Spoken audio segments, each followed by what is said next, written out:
இன்னைக்கு இந்த வீடியோல என்ன பார்க்கலாம்னா ரொம்பவே யூஸான டிப்ஸ் தான் பார்க்கலாம். என்ன பார்க்கலாம்னா முட்டி வலி, கை முட்டி வலி, பாத வலி, இடுப்பு வலி, இப்படி எந்த முட்டி வலியா இருந்தாலும் பரவாயில்ல, இதை மட்டும் நான் சொல்ற டிப்ஸை மட்டும் ஃபாலோ பண்ணுங்க. உங்க முட்டி வலி சீக்கிரம் குணமாயிடும். அது மட்டும் இல்லாம இது எல்லாமே நம்ம வீட்ல யூஸ் பண்ணக்கூடிய பொருள் தான்.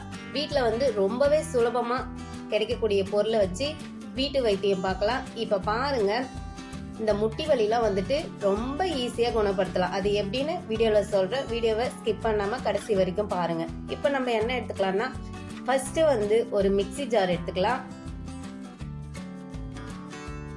அதுல என்ன பண்ணலாம்னா, கொஞ்சமா கடுகு, நம்ம குழம்புக்கு யூஸ் பண்ணுவோம் இல்லையா, அந்த கடுகு எடுத்துக்கலாம். நமக்கு தேவைக்கு ஏற்ற மாதிரி எடுத்துக்கலாம். கொஞ்சமா நீங்க போட்டுட்டு அதுக்கப்புறம் என்ன எடுத்துக்கலாம்னா, நம்ம வீட்டில் சாம்பிராணி புகை போடுவோம்.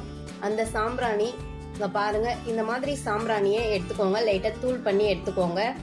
அதையும் இதில் சேர்த்து போட்டுக்கலாம்.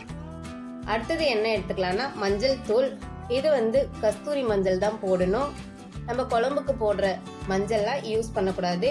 இந்த கஸ்தூரி மஞ்சள் இது கூடவே சேர்த்துக்கலாம். இப்போ இது எல்லாத்தையும் சேர்த்துட்டு நல்லா ஒரு பவுடர் மாதிரி மிக்சியில அரைச்சி எடுத்துக்கலாம். இந்த மாதிரி நீங்க அரைச்சி எடுத்துக்கோங்க. இப்போ இதுல என்ன பண்ணணும்னா, இது நல்லா கொஞ்சம் நைஸா வரணும். அதுக்கு என்ன பண்ணலாம்னா, கொஞ்சமா தண்ணி சேர்த்துக்கலாம். இந்த தண்ணியை சேர்த்து என்ன பண்றீங்கன்னா, இதையும் நல்லா மிக்சியில அரைச்சி எடுத்துக்கலாம். இங்க பாருங்க, இந்த மாதிரி தண்ணி விட்டு அரைச்சி எடுத்துக்கோங்க. அடுத்தது நம்ம என்ன பண்ணணும்னா, ஸ்டவ் ஆன் பண்ணிட்டு கொஞ்சமா இப்போ நம்ம அரைச்சி வச்சோம் இல்லையா, அதை இதில் ஊற்றிக்கலாம். சிம்மில் வச்சு பண்ணுங்க. ஏன்னா கொஞ்சம் தான் இருக்கு. இது நிறைய நம்ம வைக்கும் போது புழு தீஞ்சிரும். இந்த மாதிரி வச்சுட்டு நல்லா ஒரு கரண்டி எடுத்து நல்லா மிக்ஸ் பண்ணி விட்டுக்கிட்டே இருங்க. இப்போ இந்த அளவுக்கு நல்லா கொதிக்கணும். கொஞ்சம் நொறையா வரும். அந்த மாதிரி இருக்கும் போது நல்லா இருக்குங்க. பாருங்க, இது இந்த அளவுக்கு இருக்கு. இப்போ இது சூடா இருக்கும் போதே என்ன பண்ணணும்னா, கற்பூரம், கட்டி கற்பூரம் எடுத்துக்கோங்க. மெழுகு கற்பூரம் கூட இருக்கு, அதை யூஸ் பண்ணக்கூடாது. இதுல கட்டி கற்பூரம் தான் யூஸ் பண்ணணும். இதை நல்லா நம்ம கையாலே மசிச்சு விட்டுக்கலாம். இதை நல்லா பொடி பண்ணிட்டு இப்ப இது கூட சேர்த்து நல்லா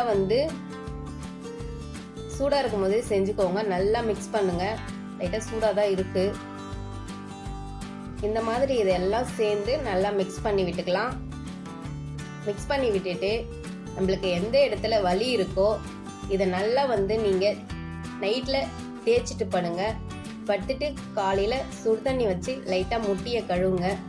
உங்க முட்டி வலி, மூட்டு வலி எல்லாமே சரியாகும். இந்த டிப்ஸ் உங்களுக்கு பிடிச்சிருந்தா சேனலை லைக் பண்ணி ஷேர் பண்ணி மறக்காம சப்ஸ்கிரைப் பண்ணுங்க. அடுத்த வீடியோல